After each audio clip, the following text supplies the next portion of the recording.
communities we are living in, there's a lot of fear. You get shootings on a daily basis. There's been instances where kids have been killed in crossfire.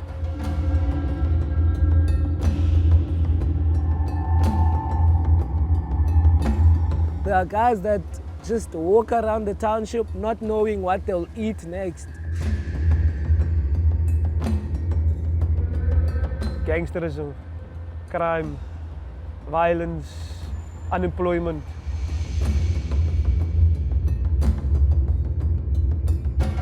Living in a one-room shack with your brother, your mom, and cousins come now and then. For me, I feel like I never had that privacy, man.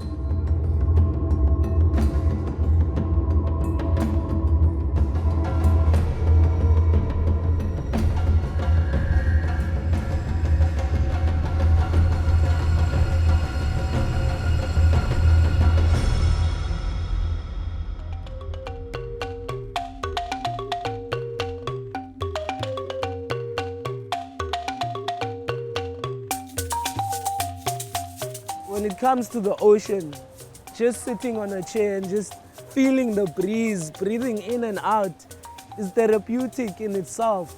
So you add stuff like meditating, surfing, that's like so extraordinary.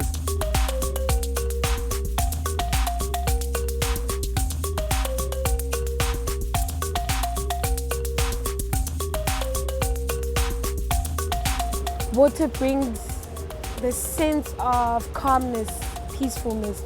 The ocean doesn't judge me.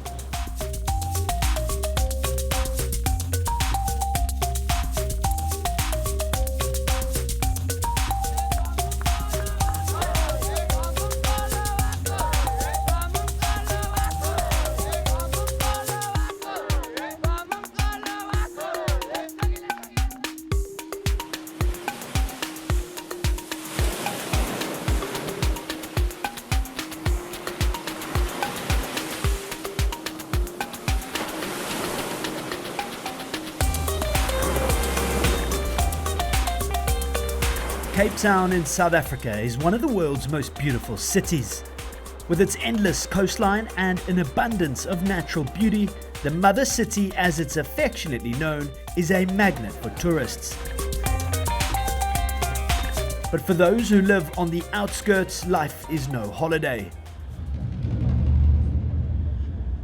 Every time Cape Town wakes up, on average 8 of its residents were murdered the day before. Police are investigating the motive for the shooting, which claimed the lives of 6 people at a house in Khayelitsha on the Cape Flats. In July 2019, 43 people were killed in a single weekend. Most of the violence occurs in what South Africans refer to as townships. These sprawling, unofficial cities within cities are usually underdeveloped and racially segregated urban areas. Cramped and lacking basic services like running water and sanitation, they are relics of the apartheid regime. With nearly 1 in every 3 South Africans unemployed, most of them black and mixed race, informal settlements are rife with gangsterism and violence. Often the only way to get food on the table is to turn to crime. Many children experience violence and crime firsthand at an early age, so much so that it becomes normal. That's where Waves for Change comes in. Go, AJ, go. A non-profit organization that uses surfing to give young people something to believe in. And this is where our story begins.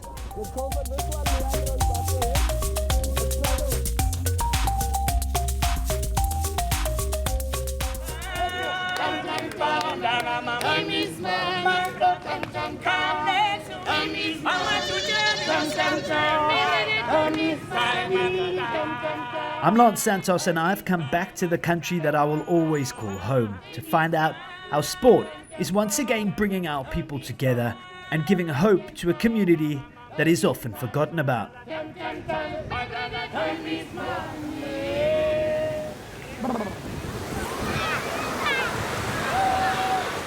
Waves for Change offers young South Africans an alternative to life on the streets. After school, youngsters take part in guided lessons, learning to swim, surf, and most importantly, how to survive in the townships. We're working with children who are experiencing a lot of stress and trauma. They're exposed to a lot of adversity, and there are not a lot of services in their community to help them cope with that. So we run activities and sessions where they get to form a sense of belonging, a healthy peer group. We help them form positive sense of identity so that they feel good about themselves, they value themselves, they're feeling more confident, and they get access to a caring adult, which is a key part of child and youth development. The first thing that's apparent to me is how happy the children are. They want to be here. Waves for Change provides a space where these youngsters are safe for a few hours a day.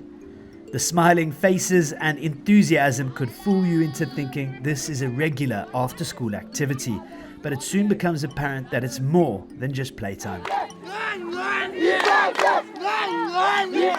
As the children set foot on the sand, they kick things off with a song and a dance.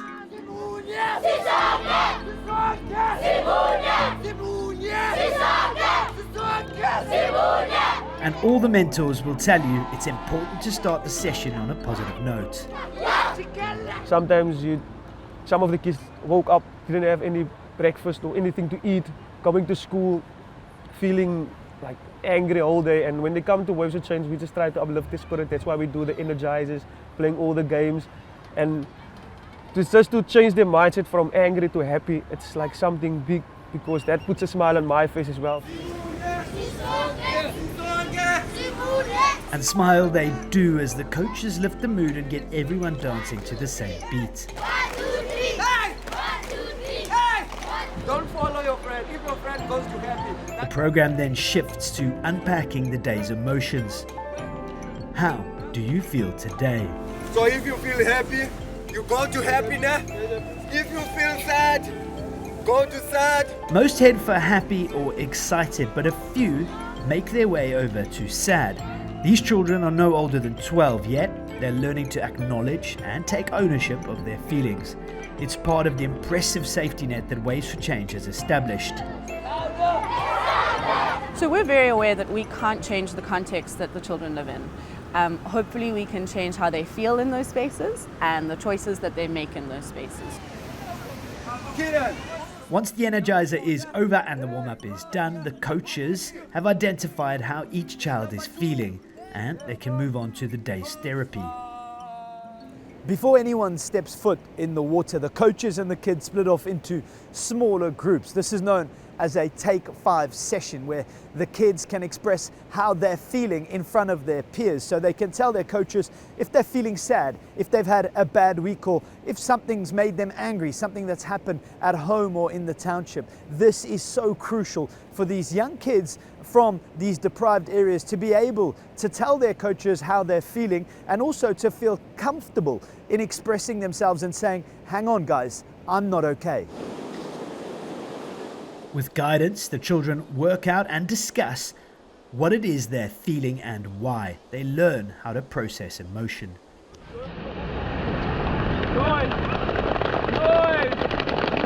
The next activity sends excitement levels sky high.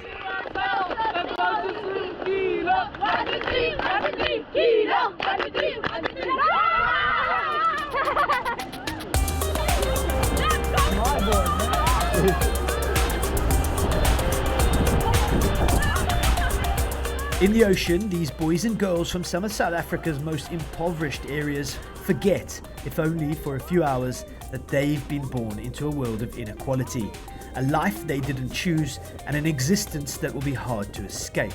But for now, those worries are far from their minds as they have the freedom to be children.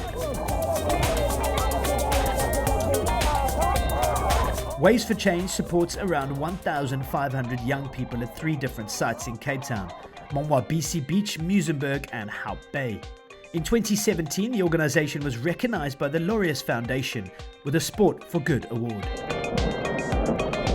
And And youngsters aren't the only ones who benefit. Every session is meticulously planned and every class has a purpose. Those who teach them have their own remarkable stories. So I got in not knowing what to expect, and I basically fell in love with the kids. I mean, pushing a kid into a wave and seeing them smile, for me, is a highlight. Anele Theo Becker coaches with a smile on his face. His optimism is contagious and his sessions are bursting with energy. Waves for Change selects mentors from the same communities as the children. These young men and women share a history with those who they aim to inspire. Opportunities are scarce and Anele has grabbed his with both hands. But he could easily have ended up on another path. So my brother grew up, he's older than me, so he became addicted to Turk and had the chance to go trial for Liverpool in England. I'm not sure whether it's England or what, but he missed his flight, and ever since then he's been on a way stage, and for me that has always gotten to me, man. I've tried to take him to rehabs and stuff, but he rebounces into the same thing again. And things like, I mean, living in a one-room shack with your brother, your mom, and cousins come now and then. For me, I feel like I never had that privacy, man.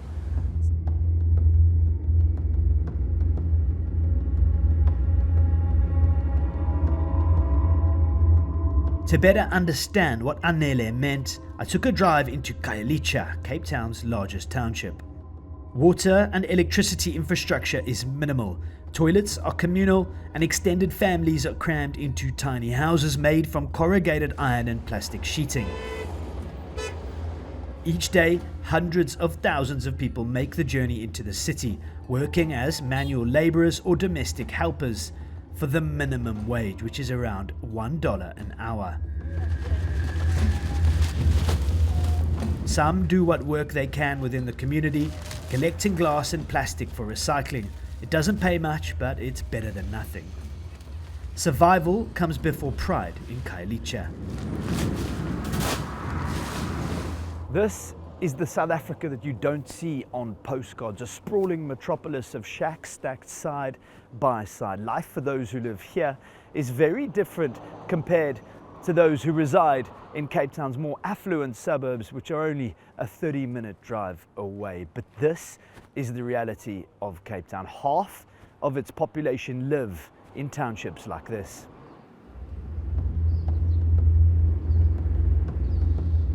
It's easy to see why crime is so rife.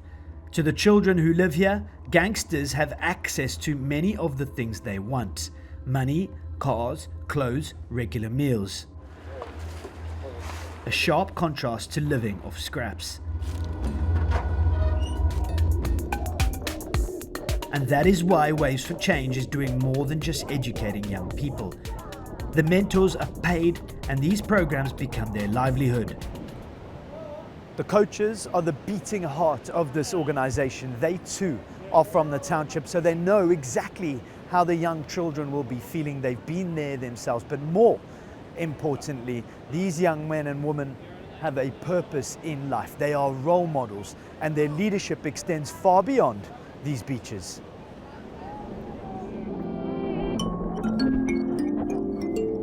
Buddy Alfred Tromp has been a Waves for Change mentor for less than a year, but he's already grasped the impact of his role. The coaches are totally invested, as the job is full-time and comes with immense responsibility. Every single one of them knows that what they do on the beach could save lives on the streets. You get shootings on a daily basis, and for me as an adult, I'm scared to walk to the shop. How does a kid feel? There's been instances where kids have been killed in crossfire, caught in crossfire, and nothing is being done towards it. So for me to help the kids when they are at the beach and to let them forget about those things at home that happens there, it's just, for me, it helps me also to go tonight and sleep. When I go sleep, I feel like, wow, another kid has been saved from something that happened in the afternoon while they were being at the beach with us as Waves for Change. This is Monwabisi Beach, a stone's throw from Khayelitsha, it's desperately in need of a makeover. The surrounding buildings are derelict and tourists rarely come here. So a few years ago, if you came to this particular beach as a Khayelitsha local, it may well have been the last time you were seen alive. When Waves for Change first came to this site, Monwabisi Beach, the gangsters chased them away, and that's because those gangs used to use this beach as a dumping ground to get rid of bodies. The criminals have moved on for now. Through Waves for Change, the community is slowly reclaiming the beach. By teaching young people how to swim and surf, the organization is empowering a generation. In years to come, these children could be lifeguards or surf instructors or even just play a role in the tourism industry.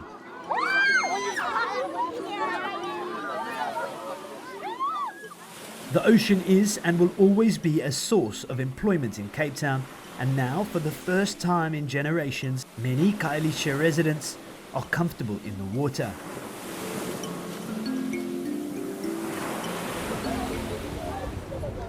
So these are some of the youngest and newest kids to the program, and as you can see behind me, they're learning the basics of being in the water. The coaches are doing an amazing job at getting them confident, and right now they're doing the floating exercise. So the program may seem like it's all about surfing, but here with the young kids, they're learning the values of trust and communication. They hold each other up and they get that confidence in the water.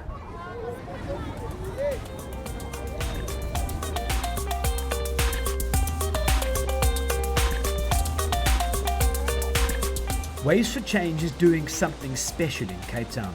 Watching these children smile and learn has touched me. This is no photo op charity.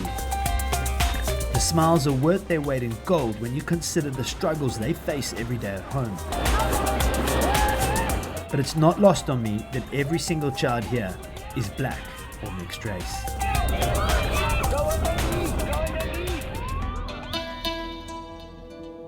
Apartheid ended in 1994, yet South Africa remains economically and socially divided.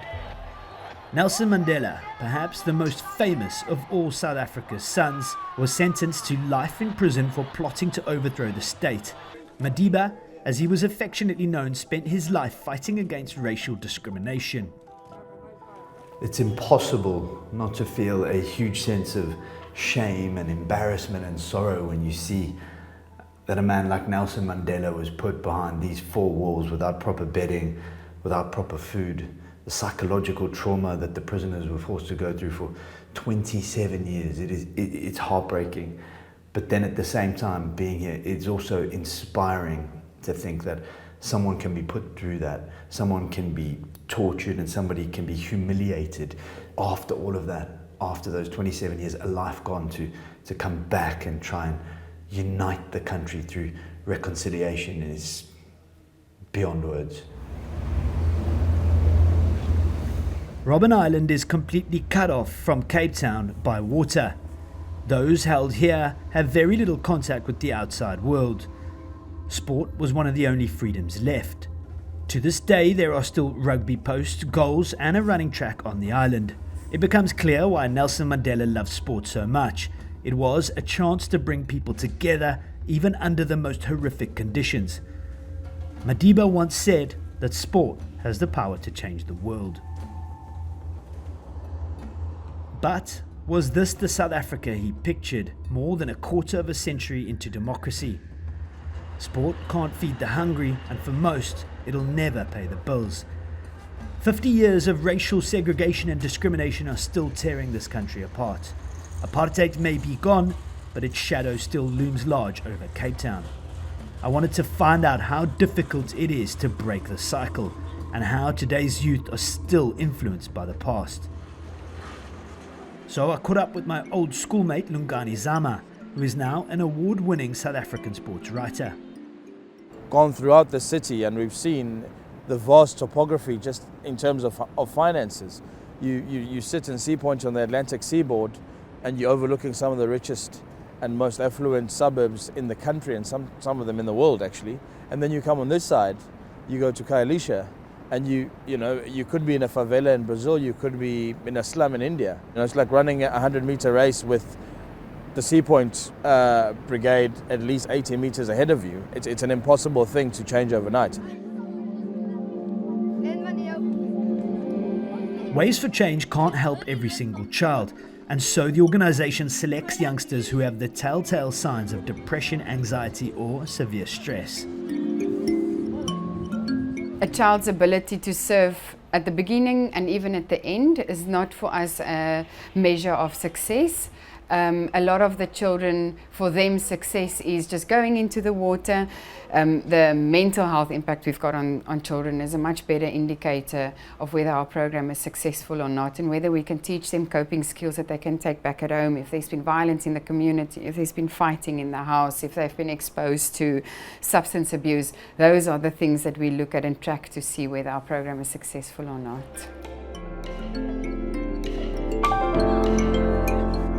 In a community where real-life role models are few and far between, Waves for Change is producing leaders to fill the void. Melreen de Villiers is one of them. Mel used to be a Waves for Change coach, but moved up the ranks and is now the organisation's program and monitoring officer. Like many of the project's children, Mel grew up in Lavender Hill, an area plagued by gang violence. You can be easily pulled into the gang that provides. So most of these kids don't get what the gangs provide them with clothing, food, money, shelter. If I'm a small kid and the uncle is giving me that, I would go run and take it. And that's how they recruit the young people at the age of 13 and 14 and up. After a few years with the program, Mel noticed that Waves for Change mostly attracted boys, so she made it her mission to shake things up.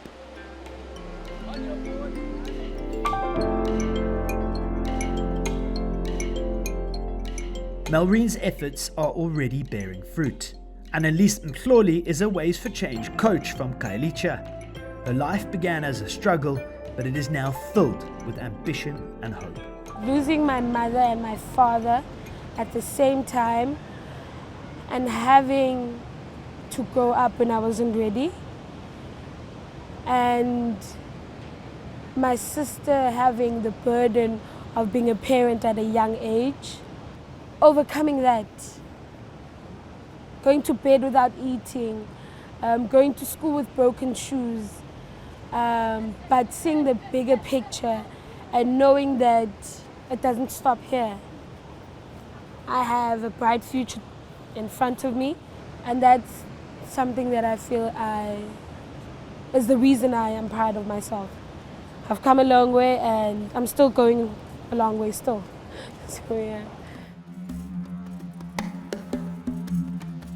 I came to South Africa expecting to do a story on an organisation that used surfing to get young people off the streets. Waves for Change is that, but it's so much more. It's an initiative that inspires and empowers the youth of this country who have been left behind.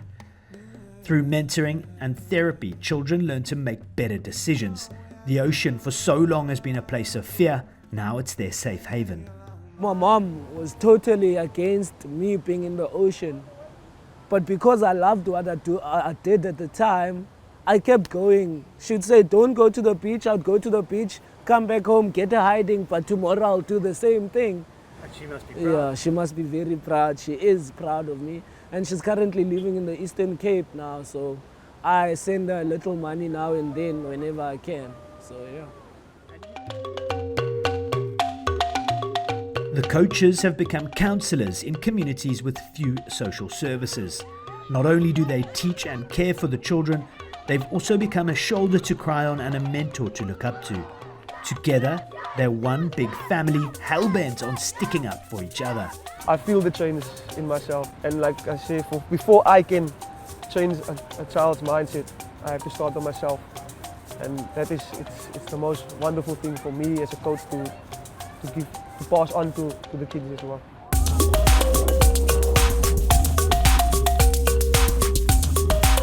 As Nelson Mandela said, sport has the power to change the world. People like Anele, Buddy and Annalise are the heroes South Africa needs. And slowly but surely, the tide is turning.